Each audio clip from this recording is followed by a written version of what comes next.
Hello बच्चों, let's see the question. The question says Anthony and his classmates decided to study the effect of amount of carbon dioxide on the growth of plants.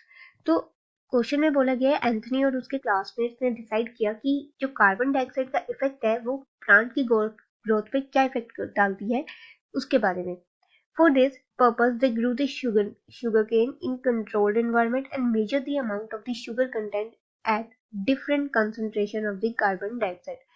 Which graph represent the sugar content in sugarcane and the concentration of the carbon dioxide correctly? तो हमें बताना है इनमें से कौन सा graph है जो कि sugar content of the sugarcane और concentration of carbon dioxide को करेक्टली डिस्क्राइब करता है. अगर हम बात करें सबसे पहले कार्बन डाइऑक्साइड के इफेक्ट की, वो किस तरह क्रॉप्स को अफेक्ट करती है, तो जो एटमॉस्फेरिक कार्बन डाइऑक्साइड होती है वो क्रॉप्स को इम्पोर्टेंट वे में अफेक्ट करती है. कैसे? कुछ क्रॉप्स ऐसी होंगी जो बूस्ट होती है, जिनकी प्रोडक्शन जो है बूस्ट होती है, boost the production in the presence of the increase level of carbon dioxide. मतलब कि जब increase level of carbon dioxide provide किया जाएगा उन क्रॉप्स को, तो उनकी जो प्रोडक्शन होगी वो इंक्रीज करेगी. कैसे? क्योंकि उसमें जो रेट ऑफ फोटोसिंथेसिस होगा, फोटोसिंथेसिस जो रेट होगा वो इंक्रीज कर जाएगा.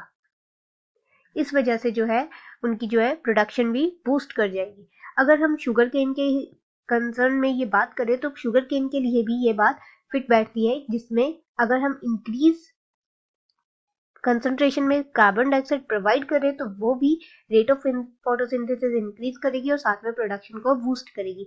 अगर हम क्रॉप की बात करें तो नियरली जो शुगर केन की क्रॉप है in Indian environment, sugar cane crop जो है नियरली अबाउट 228.89 मिलियन टन्स के बराबर जो है कार्बन डाइऑक्साइड अब्सॉर्ब करती है ईयरली.